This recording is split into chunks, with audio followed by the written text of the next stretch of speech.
Пчеларското здружение Пчела од Куманово континуирано работи на доедукација на своите членови и размена на искуства со стручни лица од областа на пчеларството од земјите од регионот. Вчера вечер во Занаетчиски дом се одржа предавање на тема Работа на пчеларник преку цела година со посебен осврт на правилно зазимување на пчелните семејства во недостаток на полен. Предавач беше магистар Лев Плужников, велепчелар од Република Србија. На предавањето присуствуваа и колегите на кумановските пчелари од Крива Паланка. По планот на нашата едукативна програма, денешен гостин е господин магистар Лев Плужников, кој ни доаѓа од Сталаќ, од Република Србија. Тој е велепчелар, магистар по биолошки науки, пчелари со преку 1000 кошници, има мала, да кажеме, фабрика за пакување и производство на мед.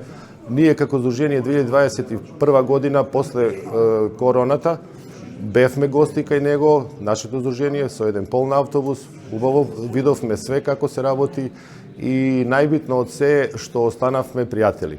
Господин Плужников бил кај нас 2017 година, има одржано предавање, сега повторно 2026 година, после 9 години повторно во Куманово на наша голема радост. Во ова наша едукативна програма 2025-2026 ќе имаме уште две предавања, наредна среда со наши пчелари практичари и последната среда на 11 март ќе ни дојде доајенот на македонското пчеларство господин професор Ицо Китанчев од Охрид.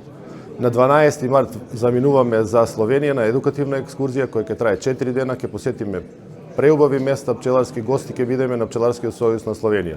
Од Република Македонија одат 110 пчелари, а од нашето здружение од Куманово 40. Се трудиме да ги обединиме сите заедно, да сите заедно ги размениме нашите мислења, да сите предложиме што може да се направи и така да излеземе пред владата, односно пред Министерството за земјоделие, шумарство и водостопанство. Овде ќе бити речи о исторiji моje porodice.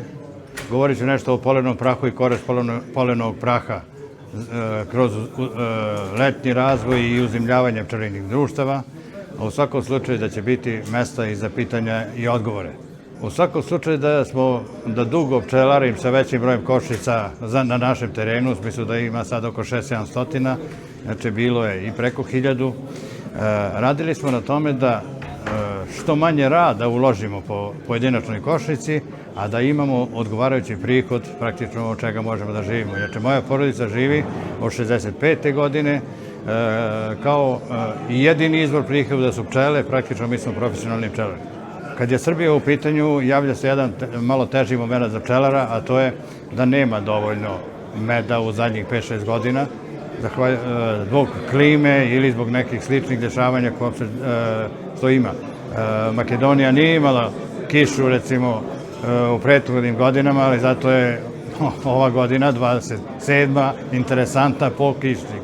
Imam neku informaciju da je palo 600 ml kiše za ovaj kratki period od 2-3 meseca.